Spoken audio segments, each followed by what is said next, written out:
আল্লাহ সুবহানাহু ওয়া তাআলা বলছে যে মুহাম্মদ আপনার উম্মতদেরকে বলে দিন ইল্লা মান তাব, যে অপরাধ গুনাহ থেকে ফিরে আসে, তওবা করে, ওয়া আমানা, ঈমান আনে, ওয়া আমিলা আমালান সালিহা, তার হাজার লক্ষ সহস্র কোটি গুনাহ থাকুক,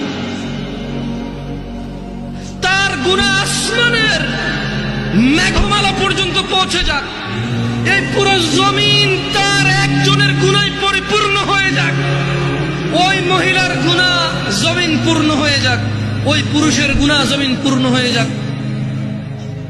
মুহাম্মদ সাল্লাল্লাহু আলাইহি ওয়াসাল্লাম আপনার উম্মতকে বলেন, সে যদি তার গুনাহকে মাপার দরকার নাই, তার গুনাহ কত কত ওজন কত সংখ্যা মাপার দরকার নাই, ওকে বলেন। এটা সূরা ফুরকানের আয়াত। আমি কোন হাদিস বলছি না যে আপনি জাল বলবেন, দঈফ বলবেন, মুনকার বলবেন, মওযু বলবেন, তর্ক বিতর্ক শুরু করে দেবেন। এটা কোরআনুল কারীমের আয়াত, এর অনুবাদ করছি।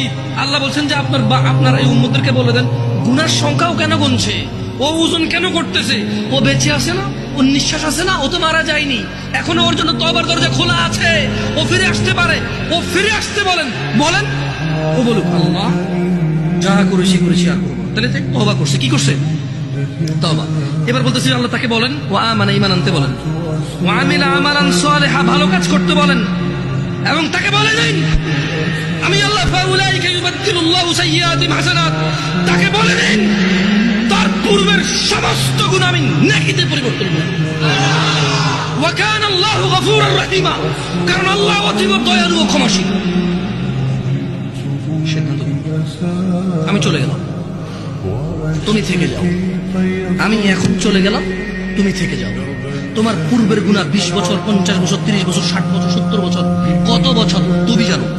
তোমার রব বলেছে ফিরে আসো, যে গুনাহ ফিরে আসো, এগুলো আর করা যাবে না। আগের সমস্ত গুনাহের জন্য অনুতপ্ত হও, এবার ঈমান আনো, ভালো কাজ করো, আর খারাপ কাজ করো, আগের সব গুনাহকে নেকি দিও।